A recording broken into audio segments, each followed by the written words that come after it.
My goal in this video is to help you understand the challenges and the pitfalls that you're going to face if you decide to take the plunge and open up your very own real estate team. I decided to do this 5 years ago, and now fast forward, I'm a team lead with 9 agents, 2 transaction coordinators, and we're doing pretty well. But I do want to tell you the truth about real estate teams because I feel like a lot of people fluff this up and they don't tell the truth. And I want to tell the truth in this video so you can avoid some pain if I can help you do that. So let's dive right into the video.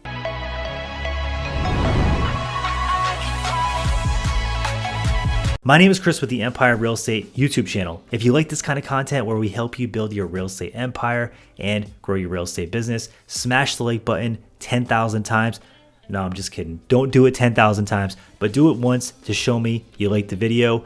And also definitely subscribe so we see you back here again. Oh, and by the way, before we get into the video, I do want to tell you about our agent launch community. It's a community where you can meet other like-minded agents growing their real estate empire and launching their agent brands. So make sure to check that out and connect with other agents, and there's some free trainings in there as well. So I hope you enjoy it. Click the link down below to get access. Should you build a team or should you not build a team? This is the question that I had in 2018. Now, it really wasn't even a question. My mind was set on building a real estate team. I had this idea that I was going to build this big office and I was going to be able to scale. And I'm like, hey, if I can just replicate what I've already done and teach 20 agents to sell 20 to 25 houses, I want to make this much money and it's going to be great. And I'm going to be like the CEO and I'm going to sit behind my desk every day and help all these agents. I had this grand plan. And guess what? It didn't work out that way at all. It's been a lot of pain. It's been a lot of struggle. And that's the truth. A lot of team leaders, a lot of brokerage owners are going to sit here and they're going to fluff it up. They're going to say, I'm doing this, I'm doing that, blah, blah, blah. And yes, they might be, but sometimes they're not telling you the whole reality of how this business is day to day and how much profit they're actually making on their bottom line. Because it looks cool to sell 100 houses until you see the bottom line and you figure out how much they're making, right? Now, some brokerages and some teams are extremely profitable, but I would say that the vast majority are not what you think.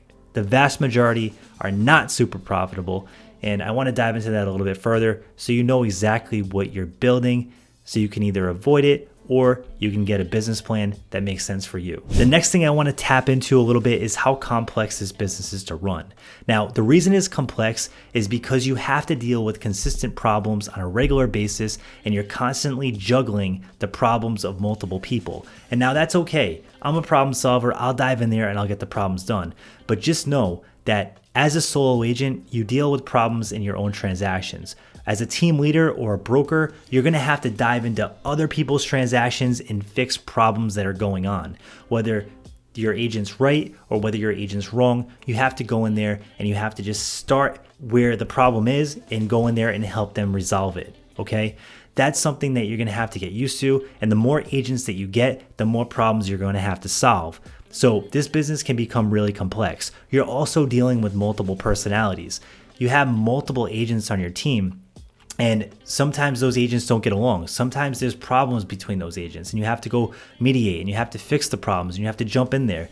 Now, beyond all that, you have to worry about other brokers and other teams recruiting your agents away from your team after you invested all this time and energy into them, building them, getting them up to speed, coaching them, training them. And you have to worry about other brokers trying to recruit your agents, okay? That's part of the beast. And another thing you have to know about is it's not cheap to run a real estate team. If you're gonna provide value, you're gonna have to front a lot of money to do this.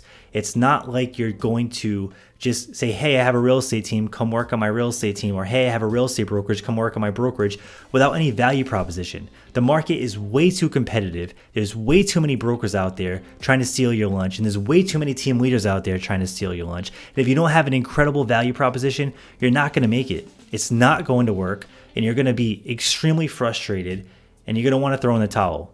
And I've been there. I've done this a million times. It's been years of struggle trying to get this thing off the ground because it is aggravating at times trying to get it off the ground.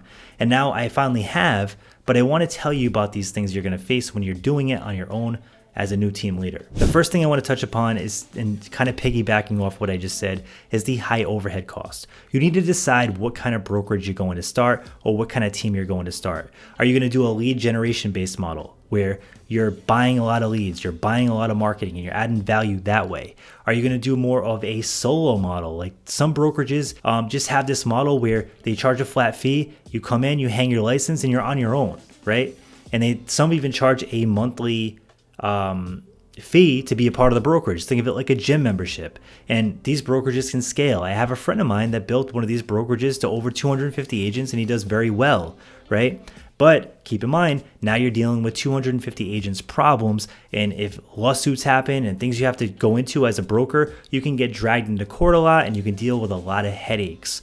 So that's one challenge with it. However, if you build it that way, it can be scalable, right? But it's going to take a lot of grit, a lot of grind, a lot of dedication, and really beat the odds to be able to build a brokerage with 250 agents. Just keep that in mind. The next piece you're going to have is you're going to have fixed expenses. Now, I have a real estate office that I lease for my real estate team, and that costs money every single month. I have a CRM that costs money every single month for all my agents. I have a RedX dialer system that costs money every single month for the agents. Whether they sell deals or they don't sell deals, I'm on the hook for that money, right?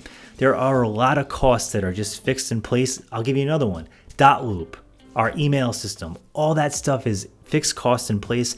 And if you build a real estate team or a brokerage, that can equate to thousands of dollars a month that you're on the hook for before you even make a sale, right? Some teams and some brokerages are on the hook for $5,000, $6,000, $7,000 a month before they even turn a profit. So think about that, okay?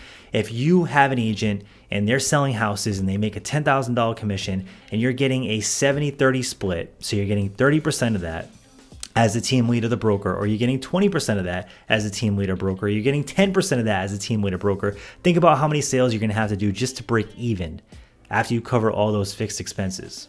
Think about that for a second.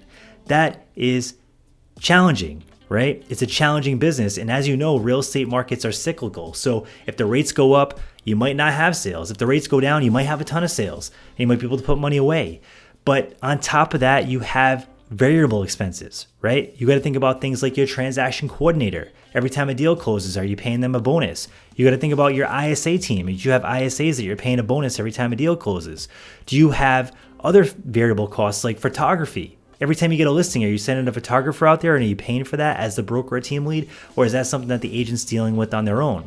Now, if you put too many of these things on the agent on their own and you have a higher split, then they're not going to stick around. And if you choose the other model where it's flat fee, then they might want some more support and they might want to grow their business with everything in place. And then they might not stick around either and they might go to something with more support. So it's a challenging business model and there's a ton of expenses. So you might see teams selling 50, 60, 70, 100, 200 homes a year. But just know that a lot of these brokers and team leaders, they're not netting millions of dollars a year. Now, some are. Some have cracked the code and they charge super high splits. They have a super productive team and they have it like a well-oiled machine and they are making good money.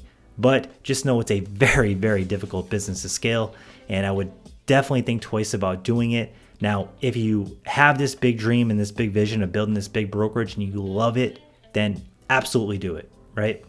I would never discourage anybody from doing it. I just want people to know what they're signing up for and all the challenges that you're going to face on a regular basis because it's not as easy as it looks, okay?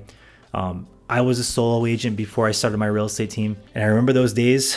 That comes with challenges. You know, you're going to deal with problems, you're going to deal with, issues, prospecting, getting clients, doing the grind, and it's definitely a grind. And being a solo agent is a total challenge. But just don't assume that being a team leader is a lot easier. It's just a different set of challenges, right? So you have challenges as a solo agent and you have challenges as a team leader, and they're two very different beasts. One is managing people, right? It's managing your team, dealing with a lot of problems, putting out a lot of fires, a lot of business planning, a lot of looking at spreadsheets and figuring out, hey, how much money is coming in? How much money is going out? Where do we need to tweak this? What's the percentage of the leads that are converting? Who's following up with leads? Who's not following up with leads? Who do I have to have a conversation with? Who do I not have to have a conversation with? These are all things that go on every day as a team leader. With you as a solo agent, it's a different set of problems. You're dealing with things like trying to figure out how to get your next sale. You're trying to figure out how to touch more clients, how to have more conversations, how to build your SOI, how to if you're not on a team, how to pay for leads and do all that stuff. So as an agent, I would join a team before starting a team. I know that sounds weird. And then I would take my money that I'm making from that team and I would go start other businesses. Okay. Think about house flipping. Think about being a developer. Think about being a buy and hold landlord. A lot of investors are getting super wealthy. And if I could look back 5 years and say, hey, what should I do? Should I focus on investing or should I build a giant real estate team? I probably would be more wealthy if I chose to be an investor. So that's what I tell my team to do now. I tell them all the time, stack your money, take advantage of the thing that I built here. I got this machine. You got an excellent opportunity. I'm going to help you. I'm going to help you sell. I'm going to help you do this. Take the money and go invest, build your wealth. And in 10 years, look back and say, hey, I don't have to sell any more houses if I don't want to sell any more houses.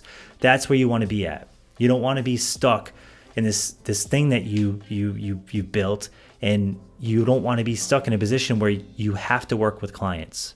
You don't want to be stuck there, right? If you love selling real estate, if you love working with clients, absolutely work with clients and sell real estate. But those days that you don't want to do it, if you want to go on vacation, you want to spend time with your friends, you don't want to be stuck having to show 12 houses on the weekend because you can't get away from it because you have to pay your bills next month. That's not where you want to be. And that's the biggest point of this video is build your real estate empire, acquire assets, and be smart as an agent. So I hope this video helped. I hope it shed some light on some of the challenges you're going to face if you decide to start a real estate team. And if you do decide to start a real estate team, click the book down below. I have my whole team agent sign-on guide that you can grab, and it's a template. So if you want to check that out, there is a link down below where you can visit our marketing shop and grab it if you do decide you want to start a team. But just look at all the pros and cons before you do it. I'm not saying it's negative. It's not negative. I wouldn't trade it for going back to be a solo agent because I do love helping people. I love helping the agents, and the agents on my team are incredible people, and I get to help them every single day. So I would not trade it for being a solo agent, but just realize that you're probably not going to get super wealthy doing this. And I want that to be known because on the outside, it looks like team leaders are absolutely making a fortune. And I can tell you from being on the inside that most likely they're not making what you think. Smash the like button and subscribe. Thanks for tuning in. Thank you for watching the Empire of Real Estate YouTube channel. On this channel, we talk about real estate and entrepreneurship. So if you like that kind of content and you haven't subscribed yet, smash the like button and subscribe. And before we go, there isn't a video over here that we think you'll like, so be sure to check that out as well. Thanks so much for tuning in, and you have a great day.